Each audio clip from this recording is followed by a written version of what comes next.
Hello everyone, আসসালামু আলাইকুম।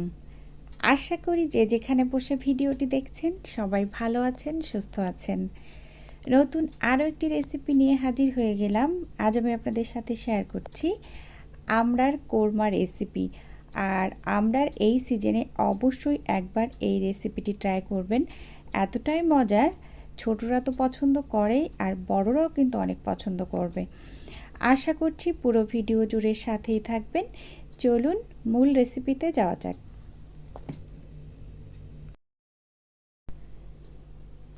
প্রথমেই আমি এখানে 1 কেজি পরিমাণ আমড়া কেটে নিয়েছি। এখন আমড়াগুলোকে প্রথমে ধুয়েছিলাম, এখন আমি আবারও একটু ধুয়ে নিচ্ছি। তারপর আমি রান্নায় চলে যাচ্ছি। চলে এসেছি রান্নায়, কড়াই বসিয়ে দিয়েছি। যখন গরম হয়ে গিয়েছে সেই পর্যায়ে আমি তেল দিয়ে দিলাম। আর যেহেতু কোরমা রান্না করছি এর ভিতর কিন্তু একটু মশলা টশলা সব কিছু বেশি পরিমাণে হবে, তাই একটু বেশি পরিমাণ তেল দিয়ে দিয়েছি। এখন তেলটা গরম হওয়া পর্যন্ত অপেক্ষা করছি। গরম হয়ে গিয়েছে যখন, তখন দিয়ে দিয়েছি এখানে গরম মশলা, তেজপাতা, তো এলাচ, দারচিনি, লবঙ্গ সব কিছুই দিয়েছি আমি। এখন একটু নাড়াচাড়া করে এটাকে কিছু সময় ভেজে নিব। এই 1 মিনিটের মতো ভেজে নিচ্ছি। যখন একটা সুন্দর স্মেল বের হবে তখন আমি এই তেলের মধ্যে মশলা অ্যাড করব। প্রথমেই এখানে দিয়ে দিয়েছি আমি 3 চা চামচ পরিমাণ পেঁয়াজ বাটা। আর যেহেতু গ্রেভিটা ঘন করব তাই একটু বেশি দিয়েছি। 1.5 চা চামচ রসুন বাটা, 1.5 চা চামচ আদা বাটা, আর দিয়ে দিলাম 1.5 চা চামচ জিরা বাটা। এখন সব মশলাগুলো আমি ভালো করে কষিয়ে নিব তেলের সাথে। কিছুক্ষণ কষিয়ে নিয়ে এখানে সামান্য পরিমাণ হলুদ দিয়ে দিয়েছি যাতে একটা সুন্দর কালার আসে। আর কোরমাতে সাধারণত হলুদ ব্যবহার করা হয় না, এজন্য করা ঠিক না, তবু আমি একটু দিয়েছি যাতে করে সুন্দর কালার আসে।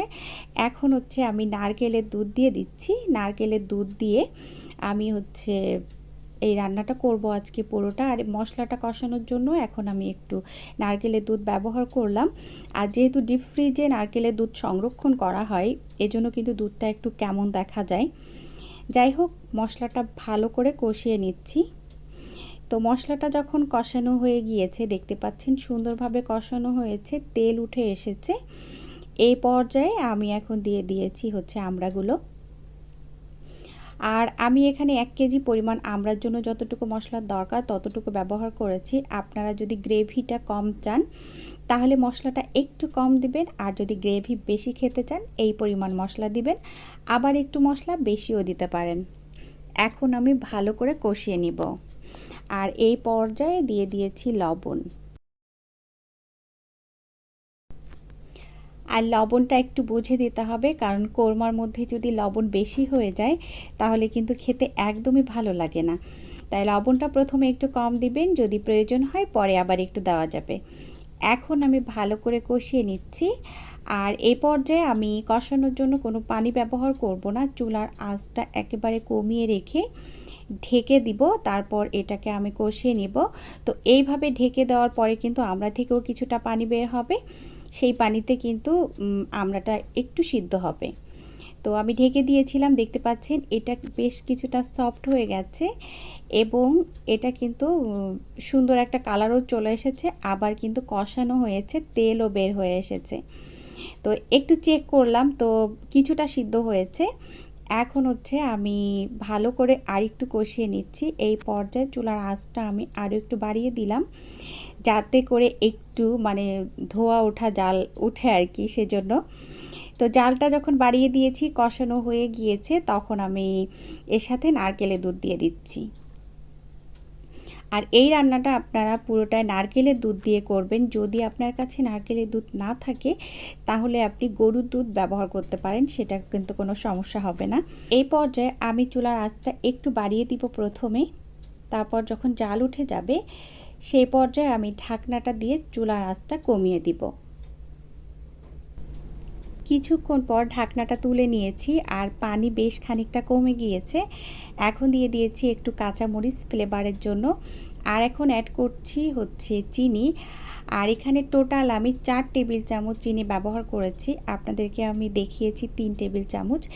3 টেবিল চামচ দিয়ে আমি একটু নাড়াচাড়া করেছিলাম, তারপর দেখলাম মিষ্টিটা একটু কম হয়েছে, তখন আরও 1 টেবিল চামচ চিনি ব্যবহার করেছি।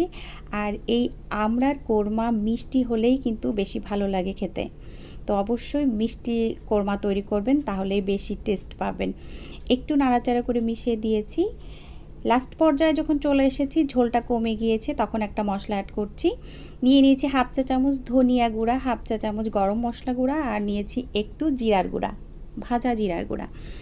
একসাথে মিশিয়ে দিয়েছি, টোটাল 1 চা চামচ পরিমাণ হয়েছে, সেটা এখন এর মধ্যে দিয়ে দিচ্ছি। আর এই কোরমাটাকে একটু রিচ ফ্লেভার আনার জন্য দিয়ে দিয়েছি লাস্টে 1 চা চামচ পরিমাণ ঘি। এখন হচ্ছে আমি ভালো করে মিশিয়ে নিব। আর কোরমা সবসময় একটু গ্রেভি তৈরি করবেন, কোরমার গ্রেভিটা খেতে অনেক বেশি ভালো লাগে, মিষ্টি মিষ্টি লাগে। আমার কিন্তু এই কোরমার গ্রেভিটা অনেক বেশি পছন্দ। আর এতটুকু ঝোল আমি রেখেছি, আপনারা চাইলে আর একটু বেশি রাখতে পারেন, সেই ক্ষেত্রে কিন্তু টেস্ট বেশি ভালো আসবে না। এখন আমি নাড়াচাড়া করছি, মিশিয়ে দিচ্ছি, আর চুলাটা আমি অফ করে দিব। তারপর লাস্ট পর্যায়ে আমি এর সাথে একটু বেরেস্তা ব্যবহার করব, পেঁয়াজ বেরেস্তা। বেরেস্তারও কিন্তু একটা অন্যরকম স্মেল থাকে, যেটা কোরমার মধ্যে খুবই ভালো লাগে। তারপর আমি ঢেকে রেখে দিব কিছুক্ষণ। আর ঢেকে রাখার ফলে যেটা হবে, এখানে আমি যে মশলাগুলো ব্যবহার করেছি, ঘি দিয়েছি, সব কিছুর ফ্লেভার সুন্দরভাবে কোরমার মধ্যে ঢুকে যাবে। তো এখন বেরেস্তা দিয়েছি আমি, এখন একটু নাড়াচাড়া করে মিশিয়ে নিচ্ছি। অলমোস্ট হয়ে গিয়েছে। এতক্ষণ যারা আমার সাথে ছিলেন সবাইকে অসংখ্য অসংখ্য ধন্যবাদ। সবাই ভালো থাকবেন, আমার জন্য দোয়া করবেন। আগামী রেসিপি দেখার আমন্ত্রণ জানিয়ে বিদায় নিচ্ছি। আল্লাহ হাফেজ, আসসালামু আলাইকুম।